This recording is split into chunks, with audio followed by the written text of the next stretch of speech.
I've seen a massive change in the last, well, really 10 years more than anything. Sort of escalated in the last 10 years. We had libraries. With swimming baths, with sports facilities. All we've got now is 3 glassworks, and what else have we got that's positive?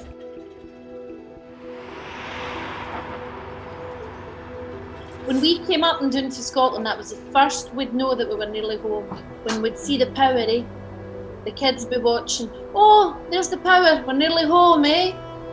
So it was like a landmark for us coming back.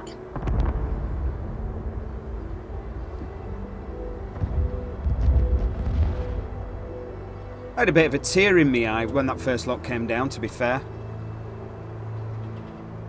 I dragged my partner down there to watch it, you know what I mean?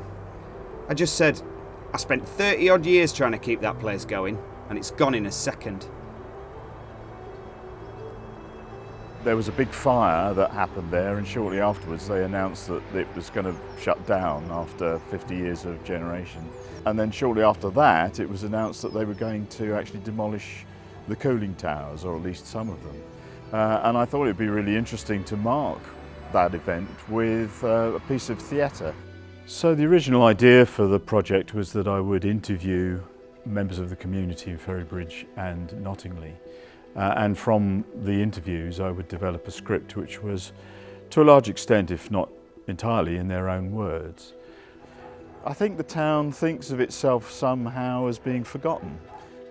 And I'm building this play out of the experiences of people and the stories that they've told me, in the words that they've given to me in interviews. I don't know if you're familiar with Nottingley. There's an old street called Eyre Street. Now in the 60s it ended up getting demolished, but up till then that were Nottingley, the hub of Nottingley. So all these paving flags around these houses, I worked with a guy and we put all these paving flags around all these. But at the time, you know, a teenager, you don't think, you're doing away with history of a town, you know. This literally was the road going up to Eyre Street, kept going along in here, and if you can imagine, just all the way along there, just shops, all the way along. The stage we're at in the project is that we're working towards a public reading at the Theatre Royal Wakefield. That will come up as soon as theatres open and the pandemic allows us to do some live performance, which will be a great relief to everybody. And I've been doing the research for the play on Zoom primarily. It was the intention that I would be interviewing people in Nottingley and Ferrybridge in their homes. That wasn't possible. There were certain things about working from home online which actually helped people feel more comfortable rather than the opposite. So we've had a chance to put some of the material to an invited audience, which went really well. That was very moving, and there was very many funny moments which very well written. I thought you guys who were performing did incredibly well. And we used to go down there and steal the coal. And one of my bags had a hole in the bottom and I didn't realise. By the time I got home, I'd no bloody coal. Left the trail right up. It's really lovely, and when you were talking about authenticity, it's very authentic.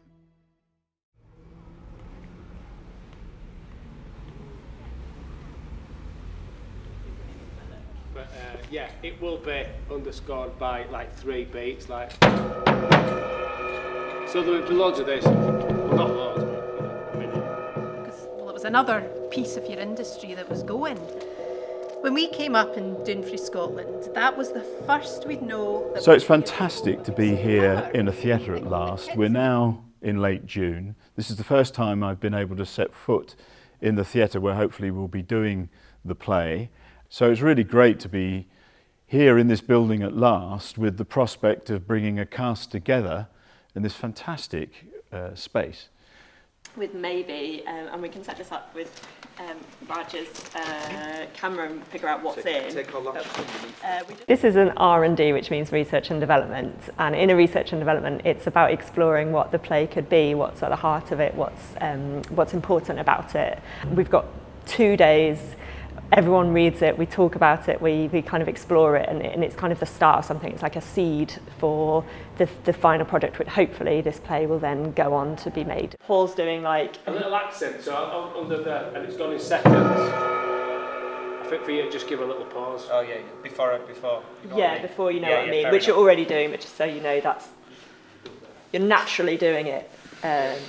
You're good, Lee. You're looking good. It's not that I just know that I can't be heard while you're hitting that kind of thing. So you know what I mean? It's been really exciting, kind of creating the soundscape of the power station, and the soundscape. He plays a character who can't sit still and who's a drummer in real life. So he's kind of drumming throughout and kind of finding what's that musical element of not being able to sit still, of being restless, as well as creating this kind of ominous sense of the power station and its demolition and this kind of sense of things just being destroyed in this community over time, and so that's been really exciting, playing with cymbals and snare drums and bass drums and exploring what's the sound of that. How can we find that?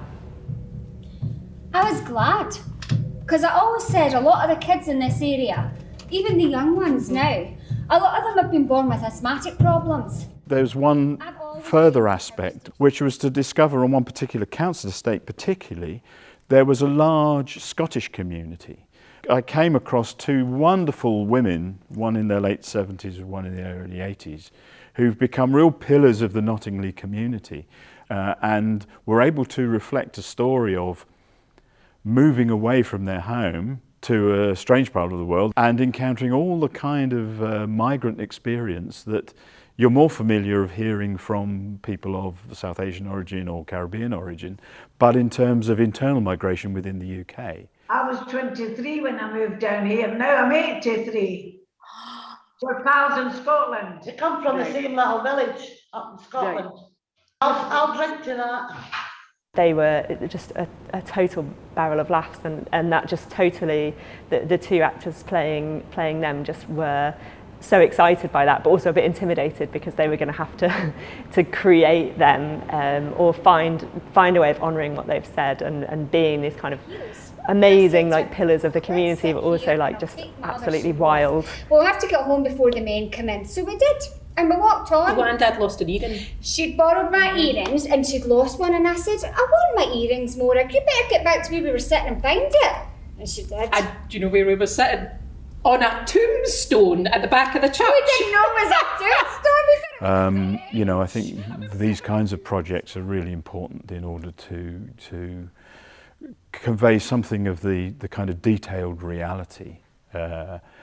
And more kind of warmly, just show that people live in these towns are human beings with the same kinds of needs and wishes and dreams and hopes that anybody else has. You know, so why do we spend so much time dwelling on the obsessions of people who live in the south of England or people who live in kind of middle England, rather than exploring the genuine reality of people and their lives as lived in these long forgotten places. We had the pipers in the big concert room, and just everybody were up and dancing. It were phenomenal. Oh, it was just brilliant to see. The play, I thought it was really good to say somebody's put it together like it was. But yeah, no, it was good, and the lad who played me did quite a good job. He did a better job than I would have done anyway, let's put it that way. But how I saw it, it basically represented Nottingley and Ferrybridge. In terms of the heritage and the history, I think it's really important. Yes, there was bits of it that made me feel sad and made me feel quite angry, but on the whole I was left feeling, God, people are amazing. From listening to the stories, I ended up going and sitting talking to my dad for hours in the garden about when he worked in the steelworks, and so it kind of inspired me in a way to go and make sure that I was getting all those stories from the people that were in my life. These sorts of stories won't happen again, so it's important to hold on to them, I think.